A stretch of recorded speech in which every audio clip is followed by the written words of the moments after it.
रेगिस्तानी इलाके का सबसे बड़ा शहर बीकानेर सदियों से अपनी शानदार संस्कृति को लेकर दुनिया भर में मशहूर है। रेगिस्तान का ख्याल आते ही वहाँ जहन में लोगों के दौरों की तस्वीरें उभरती हैं। लेकिन बीकानेर के लोगों को रेगिस्तान को हरा भरा बनाने की अपनी कर्मठता का पैगाम इन दिनों दे रहे हैं। सुजान देसर गोचर भूमि भी रेगिस्तान कहलाती थी, पर सामाजिक संस्था ने अब 50,000 पेड़ लगाकर इसे हरा भरा कर दिया है। पेश है इसी पर हमारे सहयोगी नासिर जैदी की रिपोर्ट। राजस्थान के मध्य प्रदेश का इलाका है बीकानेर। बीकानेर एक रेगिस्तानी इलाका है। जिधर आप देखेंगे आपको चारों तरफ रेगिस्तान नज़र आएगा, लेकिन उस रेगिस्तान में कई नखलिस्तान भी होते हैं, कई कुदरती तौर पर होते हैं और कई यहाँ के लोग अपनी जीवटता, अपनी हिम्मत के ज़रिए उस रेगिस्तान को नखलिस्तान में बदल देते हैं। इस वक्त हम खड़े हुए हैं बीकानेर के सुजान देसर इलाके में। ये जो रोड आ रही है बीकानेर से आ रही है और बीकानेर का एक एरिया है सुजान देसर। और आप ये देख रहे हैं कि ये चारों तरफ गोचर भूमि है। ये गोचर भूमि कुछ वक्त पहले तक यहाँ पर ये हरियाली नज़र नहीं आती थी, यहाँ पर कोई सब्ज़ा नज़र नहीं आता था। ये पूरी तरह से रेगिस्तान था।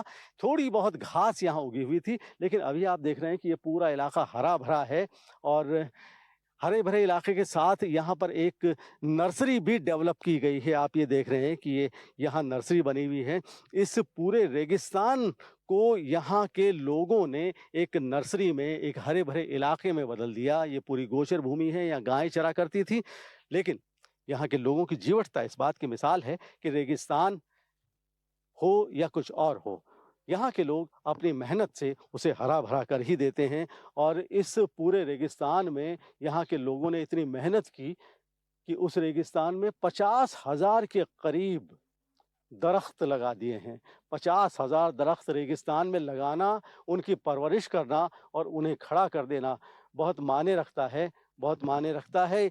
उन 50,000 पेड़ों की देख रेख करना। लेकिन वो 50,000 पेड़ आज खड़े हो चुके हैं और पूरी तरह से कामयाब है उनकी मेहनत। ये एक नर्सरी आप देख रहे हैं, ये नर्सरी भी इस रेगिस्तान में तैयार की गई है और पूरी हरी भरी नर्सरी है ये। और इसे देखकर शायद आपको लगता नहीं होगा कि ये रेगिस्तान में तैयार की गई है।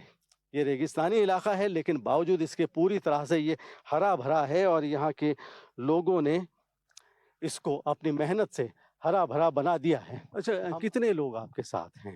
इसमें हमारी जो संस्था है भागीरथ नंदिनी, उसमें काफी हमारे मित्र लोग जो पहले से ही लगे हुए थे वो तो साथ हैं ही। अभी फायदा ये हुआ है कि अभी जैसे 150 के करीब ये जो शहरी रोजगार योजना में है, इंदिरा गांधी जैसे शहरी रोजगार योजना, वो महिलाएं भी यहाँ, उनको भी रोजगार मिल रहा है, वो भी अभी काम करने लग रही है, तो हमें काफी मदद मिल रही है उससे। बहुत बहुत शुक्रिया मिलन जी आपका। ये मिलन गहलोत हैं, ये कैमरामैन गिरिराज से कहूँगा मिलन गहलोत साहब को दिखाएं। ये सारी मेहनत इनकी है। इनकी संस्था है भागीरथ नंदिनी। तो भागीरथ नंदिनी संस्था के ज़रिए मिलन गहलोत और उनके साथियों ने इस पूरे एरिया को डेवलप किया और 50,000 दरख्त ये लगा चुके हैं। और 50,000 दरख्तों के बाद में 2 लाख दरख्त लगाने का टारगेट है। आप देख रहे हैं कि किस तरह से ये पूरा इलाका हरा भरा है और जिधर नज़र डालो वहाँ सब्ज़ा ही सब्ज़ा, यानी कि हरियाली ही हरियाली नज़र आती है। यकीनन रेगिस्तान के रहने वाले लोगों को ज़मीन पर चाहे रेत नज़र आए, लेकिन उनके दिल, दिमाग और उनकी रूह हमेशा हरी भरी होती है। और ये हरा भरापन आपको इस ज़मीन पर भी देखने को मिल रहा है। एनडीटीवी के लिए कैमरामैन गिरिराज के साथ डॉक्टर नासिर जैदी, बीकानेर।